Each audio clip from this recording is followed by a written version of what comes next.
Welcome to the February Room, where we talk shop, tie flies, and share the fishing stories you never heard. I'm Lauren Carnop, your host, and this is the February Room. Presented by CD Fishing USA. Innovative construction equals exceptional performance.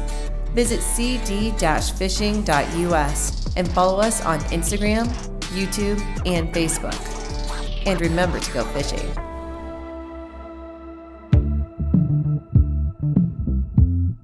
Welcome to the February Room. We have a special guest today, Pete Skidmore. Thanks for joining us, Pete. Happy to be here. Yes, Pete, you are a guide outfitter with Rise Outfitters. Yep. How long have you been doing the guide and outfitting? So guiding, I started in 2006, and I became an outfitter in 2016. So 4 years ago, this will be my fourth season as an outfitter. But I've been guiding for 14 years now. You know, what's the benefit of being from guide to outfitter? So as a guide, you're really not too engaging with the clientele the way you are as an outfitter. You get a lot of blind dates, you know, like just random trips. You don't know the people, they don't know you, which can be really good and it can be really frustrating as well. And so all of that time I spent guiding, I was just trying to get to the point where I could build a clientele where it was as if I was just going fishing with friends or family, you know? And it took all of that 10 years, if you will, to get to the point where I had a clientele base that I felt really proud of and felt connected with. So the enjoyment from guiding and outfitting is completely, it's completely in relation to your client base in terms of how much you enjoy it, or it can be miserable as well if you have bad people.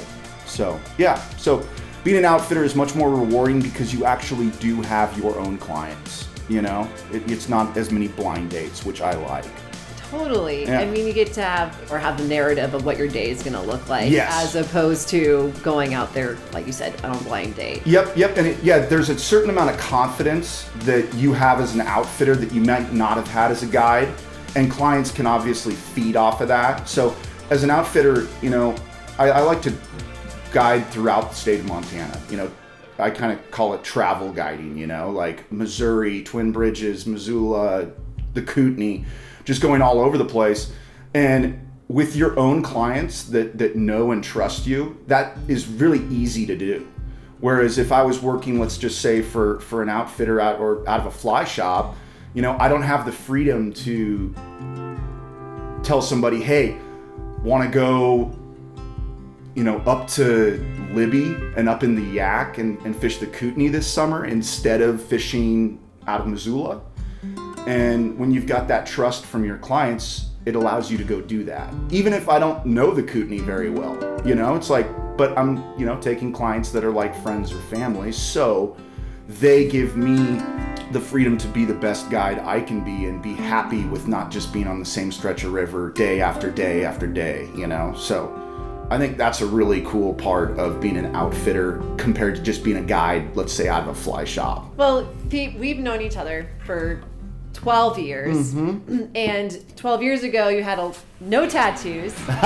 And no. Now you have tattoo on your skull, yeah, on your hands. I mean, pretty much everywhere. Yeah. How did you end up getting into the tattoo? Interesting questions. I got into it. One of my close friends, Justin Phipps, owns East Main Inc. in Bozeman, Montana. And I got introduced to him, and he just so happens to love fly fishing. And so we hit it off. He's done every tattoo that I have. He's a very close friend of mine. If anybody's into tattoos, go check him out. East Main Inc., Bozeman, Montana. And so we just trade, you know. He tattoos on me and I take him fishing. Now, it's not easy to find trades when it comes to guiding, you know, but this is one that works out great. And so I just got hooked. It form of expression makes me feel good. It's kind of an artistic way for me to kind of show little bits and pieces of who I am and my life. And So it's something I enjoy. And it's a good connection with somebody that is a good friend of mine, right? So Totally. it's just like, it's kind of an event. Like you Would you ever do a face tattoo? Do not say no. I can't do that. I can't pull that off. Or like the neck tattoos. I don't think I can do that. I mean, I by no means am a tough guy, and I'm not saying that everybody with face tattoos and neck tattoos is a tough guy, but I think that's something that I just don't think I can pull off. I feel like you get like some river greed, you know, like there's Pete, the fish tattoo on his exactly. face. Yeah, that's something I just don't think I'm ready for that quite yet. Yeah, not yet. So I know, obviously, you've been on the river for so many years. You have got to have some crazy stories. I know that we were talking a little bit earlier about, you know, Justin even said he's like, gotta talk to Pete about Vinnie and the Lou. Oh yeah. So I'm gonna try to reach way back in my memory bank for this one. Justin was doing a film shoot with Vinnie Jones, who is a British actor, and so he was out doing a film shoot for a fishing show, right? And Justin was filming it, and Bill was there, and I was just gonna row the boat, right? I was just gonna row one of the film crews and just, you know, stay close, watch Vinnie Jones, you know, flail away and hopefully catch a few fish. And, you know, obviously he's got a personality, so that's what they were trying to capture too. And they were staying down in the Bitterroot at a really nice place. And that morning, I think Vinnie Jones was with kind of the head honchos of the crew, you know, having breakfast, right, in like the lodge or something. And Justin and I show up, and we pull up into the place Vinnie was staying at, and he's obviously in a different building having, you know, breakfast. And I'm like, dude, I gotta bro. Like, I can't hold on to this, dude. And he's like, oh, dude, just go into, you know, Vinnie's place. And I was like, okay, cool. Like, didn't think anything about it. And so I go in, and I just so happened to pick his personal bathroom in his room. And I proceeded to just blow it out. I mean, it was terrible. There wasn't any like potpourri to like spray around and cover it up or like light a match or something. There was nothing. And I didn't think too much about it. I was like, oh, no big deal, dude. You know, crack a window. And so we just go about our business. And then, you know, before we get started with the film shoot, Vinnie Jones is just like, who the in my bathroom? And Justin and I are like, uh-oh, dude. And so he kind of lays into me, like, and I think it was partially that he was just joking and feeding off of how funny the situation actually was. But he was like, what do you think you're doing in my bathroom? Like, I'm Vinnie Jones. You're some weird-looking hippie kid that's rowing the film crew boat. Like, what right do you have to in my bathroom? I'm a movie star, you know? And I'm just like, sorry, dude, I had to go. You know, he was just kind of making fun of me, but at the same time, like, I think he gave me a little bit of respect. Like, dude, this kid just in a movie star's toilet and did not care. Like, had no clue, dude. I was like, you know, I felt kind of like, oh, I think he gave me some props for that in a weird way. There's two things. I don't think we've ever had someone who's a bathroom story on this podcast yet. So you're the first on that one. And groundbreaking. Then, second of all, like when you leave this earth, people will laugh about the story about the day Pete Skidmore took a big old shit. Oh yeah. The Lou of Vinnie Jones. It's interesting. I was just listening to a Joe Rogan podcast with Chris D'Elia, the comedian, yesterday, and I think they spent about an hour on their pants stories, you know? So at least I made it to the toilet, right? So we can all laugh at ourselves when it comes to pooping your pants. Or pooping in your waders. Or pooping in your waders. Or pooping in Vinnie Jones's toilet. I should have given him an upper decker. I mean, that would have really gone over well. Did you always grow up fly fishing? Like, how did you start? So I started, my dad and I got started together. He had a little bit of experience, not much. I was 7 years old. And I grew up in the Bay Area. And so we spent most of our time fishing up around Tahoe, on the Little Truckee, the Big Truckee rivers. going up towards Reading and fishing a lot of the water up there, Trinity for steelhead, Hat Creek, the Pit, just a few of my favorites up there. A lot of, the Fall River is amazing. Yeah, I just gravitated towards it. It was, something that was a little bit of a switch up to the rest of my life, being really involved in sports, throughout my childhood, and that intensity and that competition, that was constantly going on year round, playing baseball, basketball, soccer. And there was a certain amount of intensity and competition, like I said, that was involved with that. And when I went fishing, that all kind of went away. Like I wasn't competing against somebody. That seriousness and that intensity was gone.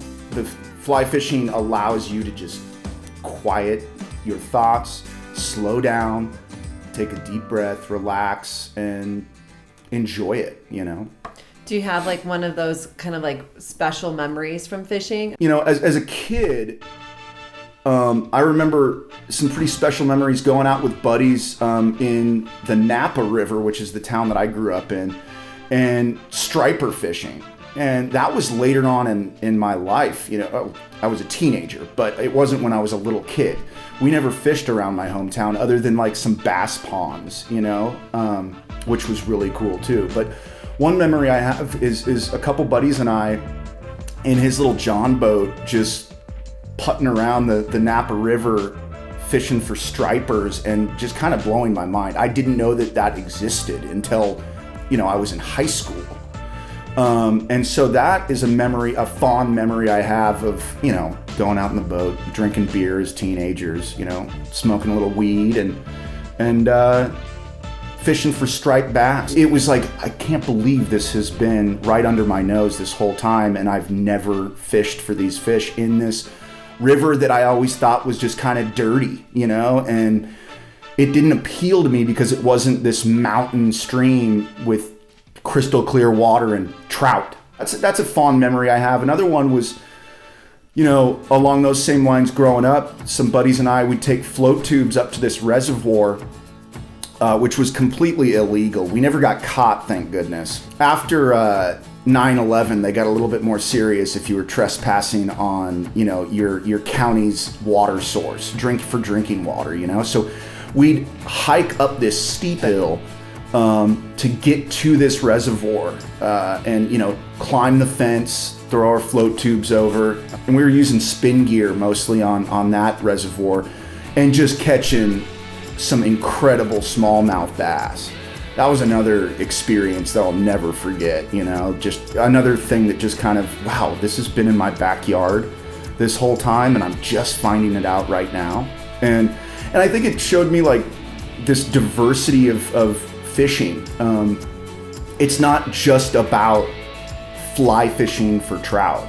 It's fishing, whether it's spin gear or fly gear, gives, I think, all of us a similar pleasure. You shouldn't judge somebody on how they fish or what they fish for, what species, Do you feel like, kind of like with your outfitting, as an outfitter, you try to bring that same experience of like, you don't even know what's in this backyard. Let me take you outside Definitely. Of these areas. Yeah, I think that's exactly it. I think that's a good point. I don't think I've even really recognized that until you said it, but maybe that, part of my adventurous mindset with my outfitting business comes from, kind of getting blown away by fishing to, places I didn't know existed and to species of fish that I never really had much interest in, and so, yeah, I think that does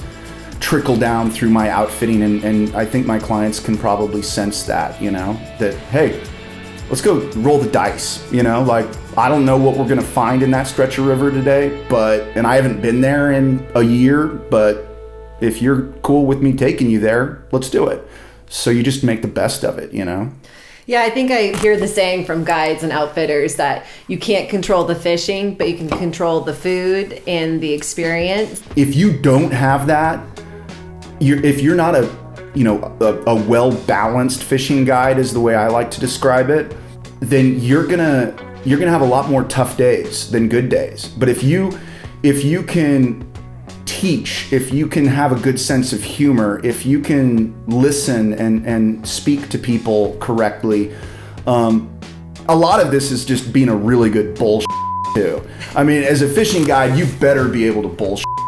And even if they know you're full of shit, you just stick with it and keep going with it and have the confidence to believe in yourself, because some people, when they're in the boat and the day, and they're paying for a guided trip and the fishing ain't that good, they can be a little difficult to deal with, A lot of these people are people that expect great days every day when they go fish, and that's not what we guarantee as fishing guides. Like, I'm not going to guarantee you that you're going to catch more fish today than you did last year. And so I think managing people's expectations is really, really important. And that's another part of just the honesty of being like, hey, we're going to go fish. We're going to do the best we can, but, I can't promise anything. And I think teaching people how to have some accountability for their own skill set and their own attitude is important. Like, if somebody's got a poor attitude as a fishing guide or an outfitter in the boat, that's your workspace and they are your guest. But you need to own that workspace. And I think it's important not to let a paying customer disrespect you as a fishing guide or outfitter. I think it's really important to stand up for yourself, and for lack of a better way to put it, I mean, tell somebody to screw off sometimes and be like, you need to change your attitude. Like, we're gonna have fun today, and if you don't change your attitude, we're not going to. Have you had that happen before? Oh, definitely. I think all outfitters and guides have had people in the boat that had a poor attitude or really unrealistic expectations. Do you have an example of that? I do, and this is how bad this guy was. I was on a 2-boat trip with one of my best buddies over on the Missouri, and it was a couple, can't remember, I think they were from New York State, and they were clients of mine that I'd fished with for a few seasons, and they invited some friends of theirs, another couple. It was me and one of my really close friends, and I had the folks that I'd fished with, and he had the folks that were new on this trip. The husband in my buddy's boat, long story short, you could sense that the guy was an really early on, given his opinions on what we should do, speaking out of turn. He didn't know what he was talking about. He didn't just give himself to the guiding experience. He was like, he wanted to dictate everything that was going on. Well, it was in August and we were hopper fishing on the lower Missouri, and my buddy was in front of us, and we're having a good day with the folks that I had, and the fishing wasn't great, but everybody bought into it eventually. The guy, my boat, kind of was like, dude, let's just go try this, right? We've got 2 days on this trip. If you need to go use a bobber and catch some fish tomorrow, we can do that. But let's go try to dry fly fish. Let's go try to grasshopper fish. So they're in front of us, and I scanning downstream, and I see my buddy's pulled over on the bank, and he's standing up in the boat, and it looks like they're having a pretty heated conversation, he and this guy. And I said, okay, I better go check this out, And I pull up, and they're at each other's throats almost. My buddy's trying to be as respectful as possible, but this guy was just a world-class. I started chiming in too, just letting this guy know, like, hey, this day can be over right now. We can row you to the boat ramp and see you later. Like, never want to see you again. He and I were not outfitters at this time. We were working for another outfitter, but that outfitter, I think, definitely trusted our judgment, and wouldn't want us to be getting disrespected like that. What was he upset about? He didn't think that the fishing was good enough. And this was like an hour into the day. And really, I think the moral of this story was just somebody with completely unrealistic expectations and just felt like if they're paying for a guided fishing trip, then that guide's job is to deliver fish to that person's fly rod. And that's not the right attitude. And that just kind of showed me exactly the type of client that I never wanted to fish with, ever. We got through the day, but needless to say, we did not invite them back. But one thing I will say is that I feel completely blessed to have the clientele that I have. I've got incredible clients, like people that are just genuinely good people. I don't care about skill level a whole lot. I don't care if you can fish better than the next guy. As long as you've got a good attitude and you want to learn and have fun out there, I can work with you. It might sound a little cheesy, I don't mean it to, but I think that there is truly something to be said about some type of positive energy that you can give through the fly rod, through the line, to the fly. And if you're presenting that with a good positive attitude and really enjoying just the act of fly fishing, I swear you're gonna be more successful. Fish can sense that, or something just isn't right, you know, like,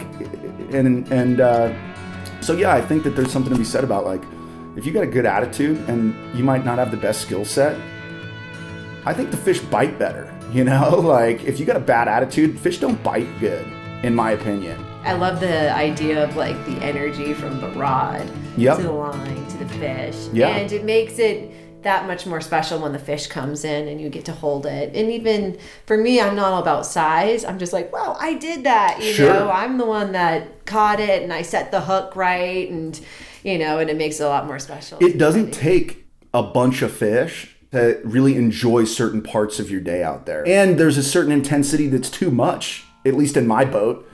You need to like breathe and relax a little bit. I've got some clients that I love fishing with from Seattle, for instance, that I require them to drink a kokanee beer before we get on the river. I'm like, both of you, I want to see it go down the hatch right now. Like, just so they chill out, you know, because they're so amped, they're so excited. And I'm like, okay, dude, if I don't see you drink that beer, we're not getting in the boat. They chug it and then boom, they're actually casting pretty good. You know, whereas before they're just so tight and freaking out. And it's like, dude, are you breathing? Like, deep breath, bro. Like let's get that beer into you so you chill a little bit, man. We're not in the city anymore. Like, chill. You know, I always question, because you're always on the river, you're guiding, and especially in the summertime, it's 24/7. I don't think you have a day off. How do you balance that to want to go fishing more on your own? That's a great question. I don't think most of us have figured that out. I think that's a constant kind of battle that we face as fishing guides. It's one thing to be like, oh, cool, I'm going to go spend 2 weeks in the Florida Keys, like, you know, permit fishing, because you're mixing it up. But as a trout guide, getting pumped up about going fishing on your own during the summer, let's say, when you're working every day, that's not easy. And I'd be lying if I said that I've figured it out. I'm super passionate about fly fishing. I love it. But I'll be honest with you, if I've guided 20 days in a row and I get a day off, I'm gonna listen to a baseball game and do some yard work, you know, and just chill. It's a lot easier when you're not grinding it out. And that's why I think all of us guides try to find this this balance on, like, how many days can you handle during the course of a guide season. If your number's 175, good for you. I mean, I used to do about that close to that on the Missouri for years, and I got burnt out. That number wasn't realistic for me anymore. So, or if your number's 100, if you want to guide 100 days and that's it, if you want to guide 75 days and that's it, you got to kind of know your number so that you don't lose the passion for going fishing and enjoying it yourself. So we'll end this interview. Where are you going to be going fishing next? So my girlfriend and I are going to be going to the Lower Clark Fork, I think on Monday. Yeah, I mean, right now with this social distancing, we're super blessed to be in Montana and to be able to recreate responsibly right now. And so, yeah, I feel totally safe going out with my girlfriend who I live with. So it's like she and I are the only ones exposed to each other typically on a daily basis. But you know what? Floating the river with her and my dog right now is important because we're all going a little stir crazy and it's important to get out on the water, be safe and responsible right now. But yeah, Lower Clark Fork is where I love this time of year. Well, I know that mojo that you were talking about, I have a feeling you're going to be catching some monster fish. Thank you. So, but thank you so much for talking to me. My pleasure. Katie, and maybe we'll see you on the river soon. Cool. Check out one of our favorite dry flies for fishing the Clark Fork on our blog, cd-fishing.us.